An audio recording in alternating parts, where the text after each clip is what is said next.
capítulo 2. El jardinero. Quizás te haya extrañado oír esas últimas palabras. ¿Trenza quería quedarse en la roca? ¿Le gustaba vivir allí? ¿Dónde estaba su ansia de aventura, su deseo de ver mundo, su espíritu viajero? Bueno, esta no es la parte de la historia en la que se hacen preguntas, así que hazme el favor de reservártelas. Dicho eso... Coñe. Tengo que... Hostia. Disculpad, me cago vivo. ¡Hombre! Hoy come. Hijo de puta. Si hoy como, ¿no? Ay, Dios mío, Combri. Tío. Madre mía. Graciñas por el Prime, loquete. No, pero joder, que no hace falta, hombre. Que no hace falta que a vosotros que me paguéis cosas, de verdad. Guardaros vuestro Prime, en serio. Meteróselo a Necro por el culo, ese hijo de puta. Que estará haciendo otra vez LOL. Bueno, para de hacerlo el muy cabrón. Pues nada, Combri, entra bienvenido, loco. Estamos aquí leyendo a Sanderson. Tengo que bajar las alertas porque me he cagado vivo, Me he cagado vivo. Muchísimas gracias, tío. ¿Por dónde íbamos? Bueno, sigo.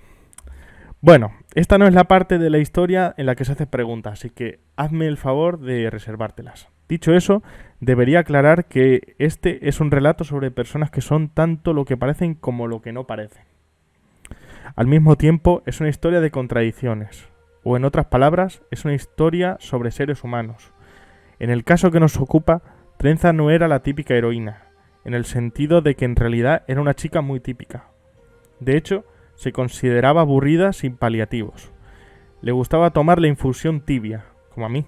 Se iba a la cama a su hora. Quería a sus padres. Reñía de vez en cuando con su hermano pequeño y no ensuciaba. Se le daba bien tejer y tenía talento para la panadería, pero ninguna otra habilidad notable. No aprendía esgrima en secreto. No sabía hablar con los animales. No tenía reyes ni deidades como antepasados.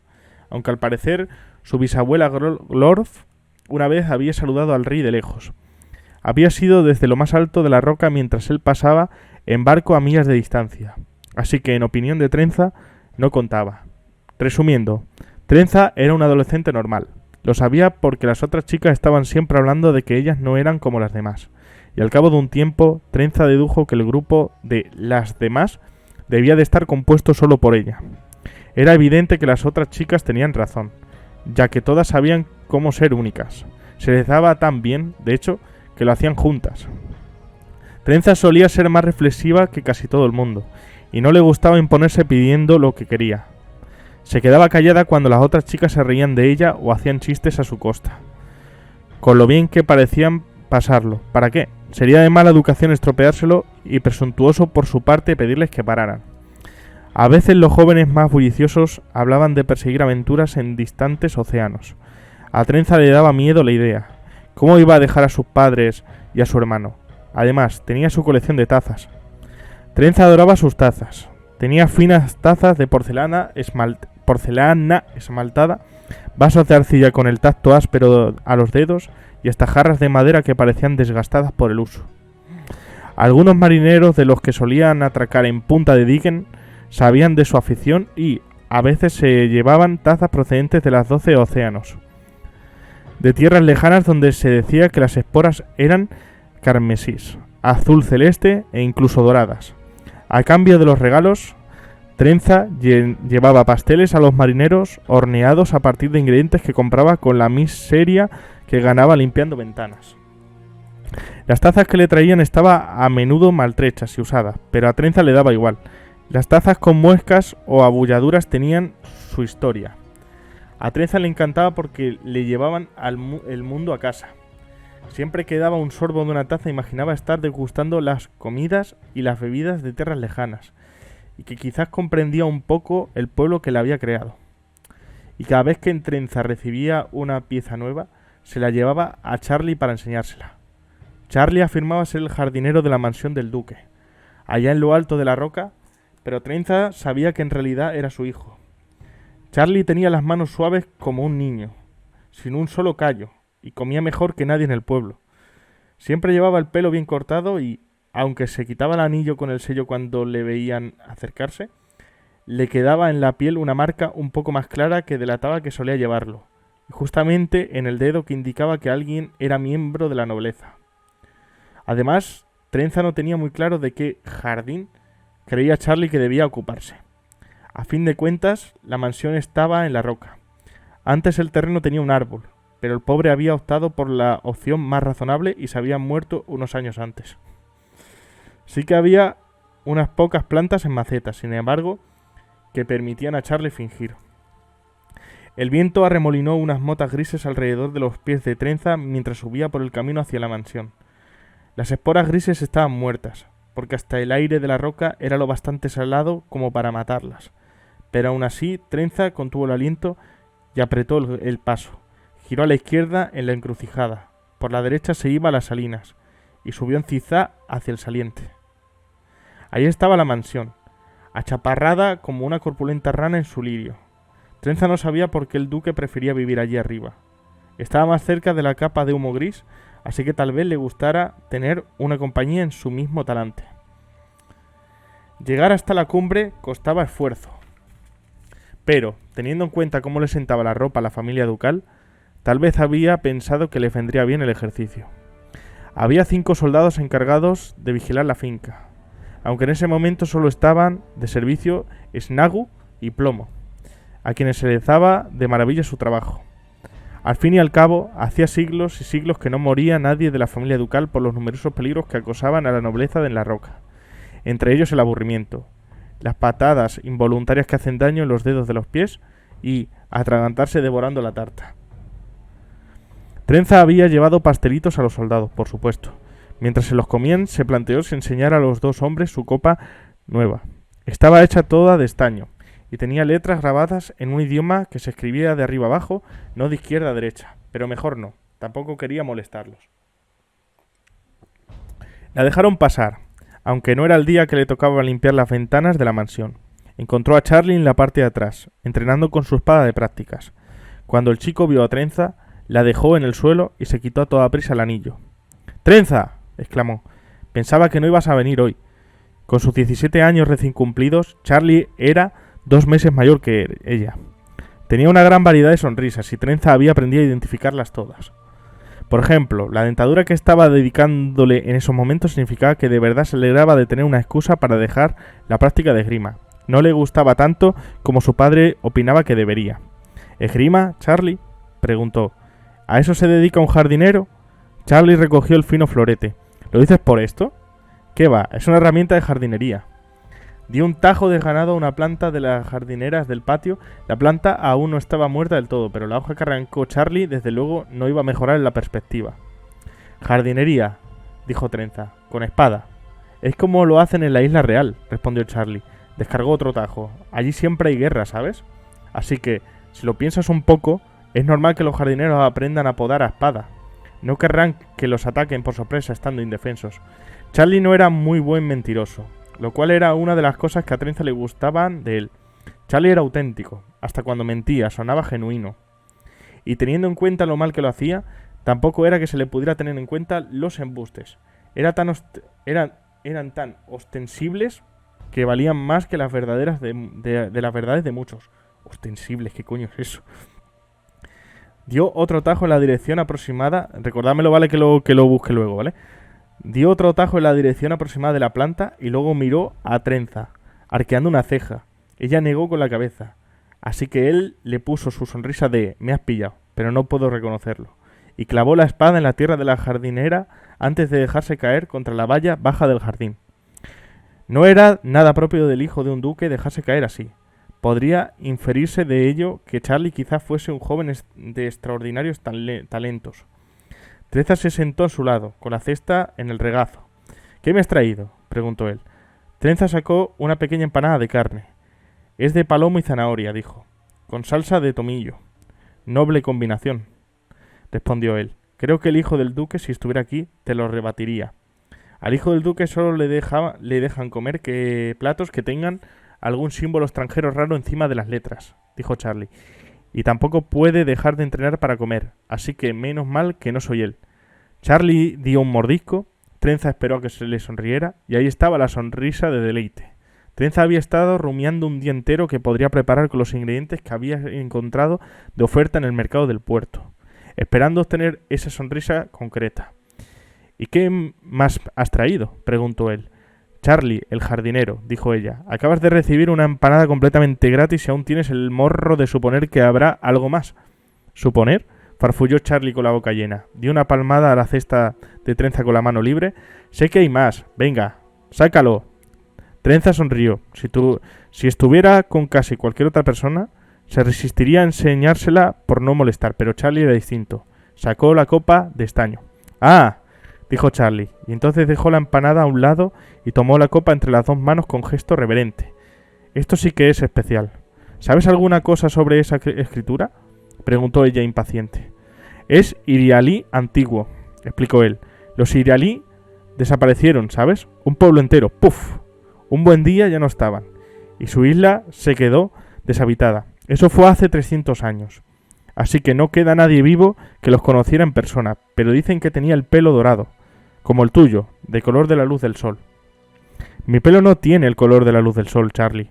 Tiene el color de la luz del sol. Si la luz del sol fuese castaña clara, replicó Charlie. Podría decirse que tenía manos con las palabras, en el sentido de que las soltaba a manos llenas. Seguro que esa copa tiene toda una historia. La fraguaron para un noble irialí el día antes de que a él y a su pueblo se los llevaran los dioses. La copa se quedó en una mesa hasta que la recogió la pobre pescadora, que fue la primera en llegar a la isla y descubrir el horror de todo un pueblo desaparecido, y dejó la copa en herencia a su nieto, que luego se hizo pirata. Más tarde él enterró su tesoro de turbio origen bajo las esporas y ahora ha reaparecido. Tras pasar eones en la oscuridad, ya ha llegado a tus manos. Sostuvo la copa en alto para que se reflejara la luz. Trenza no había dejado de sonreír mientras él hablaba. Limpiando las ventanas de la mansión, a veces oía a los padres de Charlie regañarlo por hablar demasiado, cosa que consideraban una idiotez nada propia de alguien de su posición. Rara vez le dejaban terminar lo que estuviera diciendo. A Trenza le pareció una lástima, porque de acuerdo, era cierto que a veces divagaba, pero ella había llegado a comprender que era porque a Charlie le gustaban las historias igual que a ella las tazas y las copas. Gracias, Charlie. Loco. Alex. El nuevo libro de Sanderson. ¿Por qué? Por concederme lo que quiero. Él ya sabía a qué se refería. No eran tazas ni historias. Siempre, dijo él, poniéndole la mano sobre la suya. Siempre tendrás lo que quieras, Trenza, y siempre puedes decirme lo que es. Sé que no sueles hacerlo con los demás. ¿Y qué es lo que quieres tú, Charlie?, preguntó ella. No lo sé, reconoció Charlie. Aparte de una cosa, quiero decir. Una cosa que no debería querer, pero quiero. Y en vez de eso, se supone que debo desear la aventura. Como las historias. ¿Sabes qué historias digo? Esas que tienen hermosas doncellas, dijo Trenza, a las que siempre capturan y no hacen cosa aparte de quedarse ahí paradas, ¿verdad? Bueno, igual piden ayuda de vez en cuando. Imagino que a veces sí que pasa. ¿Por qué siempre son hermosas doncellas?, preguntó Trenza. ¿No capturan nunca a chicas del montón? O a lo mejor en realidad son afanosas doncellas. Supongo que, como limpio ventanas, podría tomarme por una de esas. Hizo una mueca. Me alegro de no estar en una historia, Charlie. A mí me capturarían seguro. Y lo más probable es que yo muriera rápido, dijo él. Soy un cobarde, Trenza, es la verdad. Bobadas. Solo eres una persona normal. ¿No has visto cómo me comporto con el duque? Trenza se quedó callada por lo que había visto. Si no fuese un cobarde, añadió él, sería capaz de decirte cosas que no puedo, pero Trenza, si te capturan, ayudaría de todas formas. Me pondría armadura y todo, una brillante armadura, o puede que sin bruñir. Creo que si se llevara a alguien que conozco no perdería el tiempo bruñendo la armadura. ¿Crees que esos héroes de las historias se paran a sacarle brillo, habiendo gente en peligro? No parece muy útil. Charlie, dijo Trenza, ¿tienes armadura siquiera? Conseguiría una, prometió él. Ya se me ocurriría algo, seguro. Hasta un cobarde encontraría el valor llevando la armadura adecuada, ¿no? En esa clase de historias siempre hay muchos muertos. Podría quitársela a uno de... Lo interrumpió un grito procedente del interior de la mansión. Era el padre de Charlie, quejándose de algo. Que Trenza supiera dar voces era el único trabajo que tenía el duque de la isla, y se lo tomaba muy en serio. Charlie lanzó una mirada hacia el origen del ruido y se tensó mientras su sonrisa se desvanecía. Pero al ver que los gritos no se pronunciaban, miró de nuevo la copa. El momento había pasado, pero otro ocupó su lugar, como suele suceder. No era tan íntimo, pero sí valioso de todos modos, porque era tiempo que Trenza pasaba con él. Lo siento, dijo Charlie con suavidad, por hablar de tonterías como doncellas de servicio y robar armaduras a los muertos. Pero me gusta que me escuche de todas formas. Gracias, Trenza. Y a mí me gustan tus historias, repuso ella, cogiendo la copa y dándole la vuelta. ¿Crees que algo de lo que has dicho sobre esta copa es verdad? Podría ser, dijo Charlie. Es lo bueno que tienen las historias, pero... ¿ves esto? Lo que pone aquí. Dice que una vez pertenecía a un rey. Su nombre está escrito y todo. ¿Y este idioma lo aprendiste en la escuela de jardinería? Dijo él. Pues si teníamos que leer las advertencias en los envoltorios de ciertas plantas peligrosas. Y claro, llevas jubón y calzas de señor. Porque así soy un señuelo excelente si vienen asesinos a matar al hijo del duque. Joder, como ya me habías contado, pero entonces, ¿por qué te quitas el anillo? Charlie bajó la mirada a la mano y luego la devolvió a los ojos de Trenza. Bueno, porque no quiero que tú me confundas con otra persona. Con alguien que no quiero tener que ser. Sonrió entonces. Su sonrisa tímida, su sonrisa de, por favor, sígueme la corriente, Trenza, porque el hijo de un duque no podía confraternizar a la vista de todos con la chica que limpiaba las ventanas. En cambio, un noble haciéndose pasar por un plebeyo, fingiendo ser de clase baja para averiguar cómo vivía la gente de su reino, eso sí que era lo esperado. Sucedía en tantos relatos que ya estaba casi instituido. Tiene todo el sentido del mundo, dijo ella. Y ahora, cuéntame qué tal el día. Charlie volvió a coger la empanada. Quiero saberlo todo. He ido al mercado a buscar ingredientes, le explicó Trenza, metiéndose en un bucle perdido de pelo detrás de la oreja. Me he llevado medio kilo de pescado, salmón importado de la isla Eric, donde hay muchos lagos. Pololi lo tenía de oferta porque creía que estaba poniéndose malo, pero en realidad era el pescado del otro tonel. Así que ha sido una ganga. Fascinante, dijo él. ¿Y a nadie le da un ataque cuando te ve llegar? ¿No llamará a sus hijos para que les des la mano? Cuéntame más, por favor, quiero saber cómo has sabido que el pescado no estaba malo. Animada por sus preguntas, Trenza siguió relatando los prosaicos detalles de su vida. Charlie la obligaba a hacerlo siempre que iba de visita, y a él, a cambio, le prestaba atención. Ahí estaba la prueba de que su gusto por hablar no era un defecto. Charlie era igual de bueno escuchando, por lo menos a ella, porque Charlie, por alguna razón inescrutable, encontraba interesante la vida de Trenza. Mientras hablaba, Trenza sintió una calidez. Le pasaba a menudo cuando iba a la mansión, porque había tenido que subir mucho y estaba más cerca del sol. Así que allí arriba hacía más calor, por supuesto. Solo que en ese momento era sombraluna, cuando el sol se ocultaba tras el satélite y todo refrescaba unos pocos grados. Y ese día Trenza estaba hartándose de ciertas mentiras que se contaba a sí misma. Tal vez hubiera otro motivo para aquella calidez. Estaba allí mismo, en la sonrisa de Charlie, y Trenza sabía que también debía de estar en la suya propia. Charlie no la escuchaba solo porque la vida de los plebeyos lo tuvieran fascinado. Ella no iba a verlo solo porque quisiera oír las historias que contaba. De hecho, en el fondo del fondo, aquello no tenía nada que ver con las tazas ni con las historias. Tenía que ver con los guantes.